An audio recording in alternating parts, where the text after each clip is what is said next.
Во Штипот денес се инсталираат првите подземни контейнери, кои за почеток се предвидени на 2 локации кај галеријата без стени зграда Нама во централното градско подрачје. Тоа за Штип ќе значи нов начин на управување со отпадот, меѓутоа паралелно со ова треба да ги минуваме и навиките. Сите ние кои живееме во општина Штип, поготово во централното градско подрачје, ќе треба на соодветен начин да го третираме нашиот комунален отпад или отпадот кој го создаваме во нашите домаќинства. Подземните контейнери се само дел од инденцијата за подобра јавна хигиена. Во почетокот на 2024 година, заедно со населбата 8 ноември, односно граѓаните кои живеат во ова населба, го започнавме пилот проектот за селектирање на комуналниот отпад, односно ги почнавме првичните фракции пластика и картон и стакло.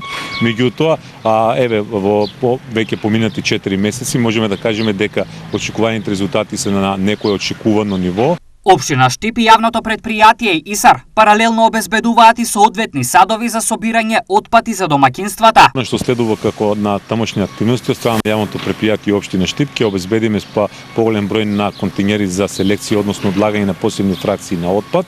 Меѓутоа сето тоа ќе го правиме заеднички и во комуникација со граѓаните во општина Штип. Сите овие активности се залудни доколку граѓаните немаат одговорност. Сите ние кои живееме во општина Штип треба да поставиме заедничка цел да имаме почиста за животна средина, да имаме почиста околина во која секојдневно живееме. За да го постигнеме ова како цел заедничка, треба заеднички да ги минуваме навиките, треба да сме свесни дека комуналниот отпад е отпад кој го создаваме ние како граѓани, истиот треба соодветно да го третираме, истиот соодветно да го одлагаме,